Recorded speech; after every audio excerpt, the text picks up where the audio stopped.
ETF index mutual funds నేర్చుకుని stock మార్కెట్లో రాణించాలనుకుంటున్నారా? వెంటనే ఈ నెంబర్కి కాల్ చేయండి. సో అమ్మ, మనం చెడ్డీ గ్యాంగ్ అనేది విన్నాము. ఒక 6 ఏళ్ల క్రితమేమో వచ్చింది. ఇప్పుడు చిపిరి గ్యాంగ్ అనేది వచ్చింది. నిజంగా అంటే ఈ చిపిరి గ్యాంగ్ లో ఉన్న వాళ్ళు చాలా చిన్న వయసు ఉన్న వాళ్ళు అనమాట. అసలు వీళ్ళని ఎట్లా గుర్తించాలి? వీళ్ళ వల్ల ఆల్రెడీ ఒక పర్సన్ చనిపోయాడు, అతి దారుణంగా వీళ్ళు బిహేవ్ చేస్తున్నారు. వీళ్ళ అలా అంత చిన్న వయసులో అలాంటి దారుణమైన ఆలోచనలు వీళ్ళకి ఎందుకు వస్తున్నాయి? చిపిరి గ్యాంగ్ గురించి వాళ్ళు ఎలా ఉంటారు, వాళ్ళని ఎలా గుర్తించాలి, వాళ్ళు చేసే దారుణాలు. చిపిరి గ్యాంగ్ ఈ మధ్యనే మళ్ళీ ఇది వెలుగులోకి వచ్చింది. హైదరాబాద్ లో తిరుగుతున్నారు. మీరు అన్నట్టుగా చెడ్డీ గ్యాంగ్ గురించి విన్నాము. ఈ గ్యాంగ్ ఇప్పుడు లేటెస్ట్ అన్నమాట. సో ఏదో అంటారు కదా, అప్డేట్స్ లాగా ఇప్పుడు వీళ్ళంతా ఇది ఒక లేటెస్ట్ గ్యాంగ్ అన్నమాట. ఈ గ్యాంగ్ లో ఉండే పిల్లలంతానండి మగపిల్లలు. ఈ మగపిల్లలంతా దాదాపు 13 సంవత్సరాల నుంచి 20 నుంచి 21 సంవత్సరాల పిల్లలు మాత్రమే ఉంటారు వీళ్ళంతా. వీళ్ళ వేషధారణ, వీళ్ళ భాష, వీళ్ళది యాటిట్యూడ్ అంతా చాలా డిఫరెంట్ గా ఉంటుంది. అంటే జుట్టు విపరీతంగా పెంచుకోవడము, తర్వాత చెవులకి ఏదో అలాంటి జ్యువెలరీ వేసుకోవడము, చిన్న చిన్న చెడ్డీలు వేసుకోవడము, అంటే ఒక రకమైన డ్రెస్సులు వేసుకోవడం. వీళ్ళని చూడంగానే మనకు తెలిసిపోతుంది అనమాట వీళ్ళంతా ఒక ప్రత్యేకంగా ఉన్నారని చెప్పేసి.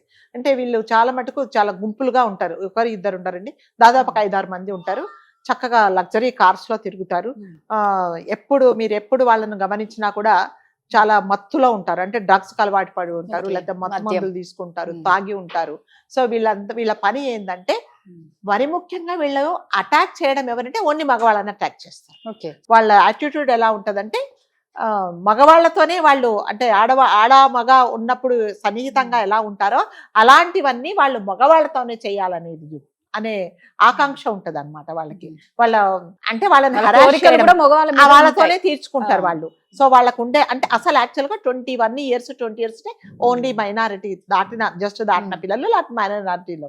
సో వాళ్ళకు కూడా ఇలాంటి ఆలోచనలు ఉన్నాయంటే ఇదంతా ఏంటంటే విచ్చలవిడితనము. అంటే వాళ్ళని ఎవరు తల్లిదండ్రులను వదిలేస్తారు, వాళ్ళు ఏం చేస్తున్నారో తెలియదు. సో వాళ్ళు విచ్చలవిడిగా ఉంటారు.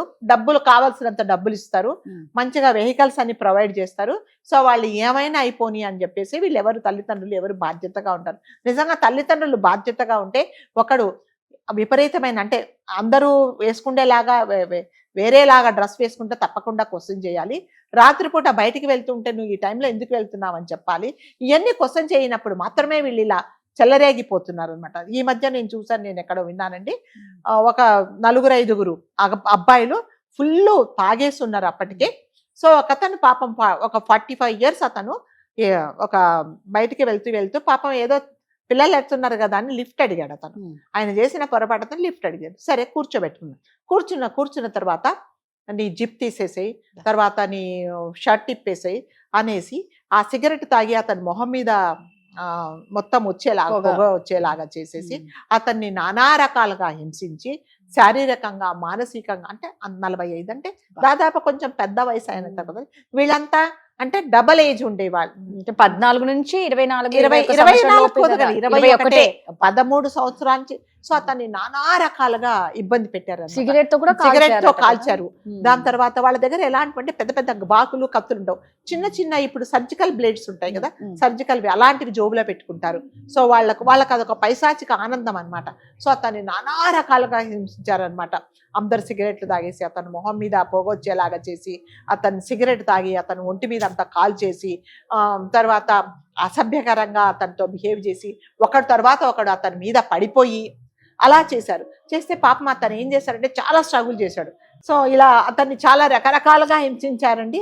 అతను నిజంగా కొంచెం పెద్దవాడు కదండి, 45 సంవత్సరాలు అంటే కొంచెం పెద్దవాడు. చాలా మానసికంగా అతనికి అదేంటి నేను అనవసరంగా ఈ కార్ ఎక్కాను కదా అనుకొని చాలా రియలైజ్ అయిపోయినా కూడా వాళ్ళతో నేను దిగిపోతానన్నా కూడా వాళ్ళు ఒప్పుకోలేదు. అంటే తను డోర్ లాక్ చేసేసారు. తర్వాత పాపం అతి కష్టం మీద బయటికి జనసంచారం ఉండే చోట దూకేశాడు. దూకిన తర్వాత ఏం చేశారంటే మళ్ళీ పట్టుకున్నారు అతన్ని. మళ్ళీ వచ్చి అతన్ని క్యాచ్ చేసి ఎవ్వరూ లేని అంటే అవుట్స్కట్స్కి తీసుకెళ్ళి అతన్ని అందరూ దాదాపు 5 మందో 4 అతని మీద పడి సామూహికంగా అతన్ని అత్యాచారం చేసినంత పని చేసి అతన్ని ఏం చేశారంటే అని చెప్పుకోవడానికే సిగ్గుచేటు అనమాట. అతన్ని పాడు చేసేసి అతని మీద భయంకరంగా దాడి చేసి అది చిన్న సర్జికల్ వాళ్ళ దగ్గర ఉన్న దాంట్లో దాదాపు 10-12 చోట్ల అతనితో కట్ చేసి, అంటే పొడి చేశారు, పొడి చేసి వెళ్ళిపోయారు వాళ్ళు. వెళ్ళిపోయిన తర్వాత పాపం తెల్లవారుజామున తను అపస్మారక స్థితిలో పడి ఉన్నప్పుడు ఎవరో చూసి హాస్పిటల్ తీసుకెళ్ళినప్పుడు ఆ ఎవరు ఏంటి అంటే తను చెప్పాడు పలాని వాళ్ళు ఇలా నన్ను చేశారని, చనిపోయాడండి.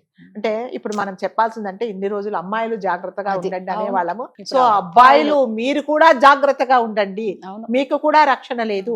ఇంతసేపు మనం ఎంతసేపు అమ్మాయిలు జాగ్రత్త, అబ్బాయిలకు మ్మ్. దూరంగా ఉండాలి, అబ్బాయిలకు కూడా దూరంగా అది. ఉండాల్సిన అబ్బాయిలు అమ్మాయిలకే కాదు అబ్బాయిలకు కూడా ఇలాంటి రక్షణ లేదు, దారుణాలు అస్సలు లేదు. చేస్తున్నారు. అంటే రక్షణ లేదు. ఇది ముఖ్యంగా ఏంటంటే తల్లిదండ్రులు పిల్లలు ఏం చేస్తున్నారు అనేది పట్టించుకోండి. పట్టించుకోకపోతే మాత్రం ఇలాంటి దారుణాలే జరుగుతాయి. చాలా మంది మైనర్స్ అండి, 13, 14 సంవత్సరాలు ఉండవు, వాడు బండి నడిపింది. నేను చాలా సార్లు చెప్పాను ఇది వరకు వీడియోస్ లో. అంటే వాడు నడిపించినందుకు తల్లిదండ్రులు ప్రౌడ్ గా ఫీల్ అవుతున్నారు, కానీ వీడు ట్రాఫిక్ లోకి వెళ్తే అవును. ఇతని ప్రాణాలకు ఎంత రక్షణగా ఉంటది, తోటి వాళ్ళని ఎంత చంపాం వాళ్ళకి ఎంత రక్షణగా ఉంటది, వీడు ఎవరినైనా యాక్సిడెంట్ చేసి పడిపోతే ఏంటి, అది కనీసము కాళ్ళు కూడా అందవండి, ఎంత స్పీడ్ గా వెళ్ళిపోతారు. ఇవన్నీ ఏంటంటే బాధ్యత లేకుండా తల్లిదండ్రులు పెంచడమే. మీరు డబ్బులు ఇవ్వకపోతే మీరు కార్ కీస్ కానీ స్కూటర్ కీస్ కానీ మీరు జాగ్రత్తగా పెడితే వాడు ఎక్కడి నుంచి తీసుకెళ్తాడండి. కానీ అది ఏమీ లేదు, ఎంత గర్వంగా చెప్పుకుంటారు, మా వాడు చాలా స్పీడ్ గా నడిపిస్తాడండి, మా వాడికి 14 సంవత్సరాలు లేదు, కారు నడిపిస్తాడండి అని చెప్తారు. కానీ దానివల్ల ఎలాంటి విపరీతమైన పరిణామాలు జరుగుతాయి, ఆ అబ్బాయి ప్రాణాలకు ఎంత ముప్పు, చుట్టుపక్కల ఉండే వాళ్ళకి ఎంత ముప్పు అనేది వాళ్ళకి తెలియట్లేదు. మీకు తెలుసో 4-5 సంవత్సరాలు పంజగుట్ట దగ్గర ఫ్లైఓవర్ దగ్గర చనిపోయారు, గుర్తుందా మీకు? అవును. వాడు కూడా మైనరే. సో ఎంత ర్యాష్ గా చంపేసి ఆ ఇంట్లో దాదాపు 2-3 చనిపోయారండి. సో వీటన్నిటికి కారణం ఏంటంటే తల్లిదండ్రులు దయచేసి బాధ్యతగా ఉంటుంది. మీ పిల్లలు బయటికి వెళ్ళి ఏం చేస్తున్నారో అనేది చూసుకోండి, లేకపోతే మాత్రం ఇలాంటిదే జరుగుతాయి. చూడండి, ఒక అతని ప్రాణం పోయింది అనవసరంగా. కాబట్టి అబ్బాయిలు, అందరు అబ్బాయిలు కాదండి, కొందరు అబ్బాయిలే, అవును. మీరు మాత్రం జాగ్రత్తగా ఉండండి. ఎవరైనా లిఫ్ట్ అడిగితే మాత్రం దయచేసి ఇవ్వకండి. ఇచ్చారు అంటే మనం చెప్పలేము. అంటే మరి ముఖ్యంగా ఇలాంటి వేషధారణలో ఉండే వాళ్ళని మాత్రం అసలు నమ్మకండి మీరు. సో వాళ్ళు ఏంటంటే వాళ్ళ ఉద్దేశం ఏంటంటే వాళ్ళని హరాస్ చేయడమే ఉంటది, కాబట్టి చాలా జాగ్రత్తగా ఉండండి. రైట్. మన సమాజంలో ఆడవాళ్ళకే కాదండి రక్షణ లేనిది, మగవారికి కూడా సమానంగా రక్షణ లేకుండా పోతుంది. దయచేసి ఎవరి రక్షణ, ఎవరి ప్రాణాలను వాళ్ళు కాపాడుకోవడానికి మాత్రమే ప్రయత్నించండి. ఎవరిని పడితే వాళ్ళను నమ్మకండి. థ్యాంక్ యూ అమ్మ.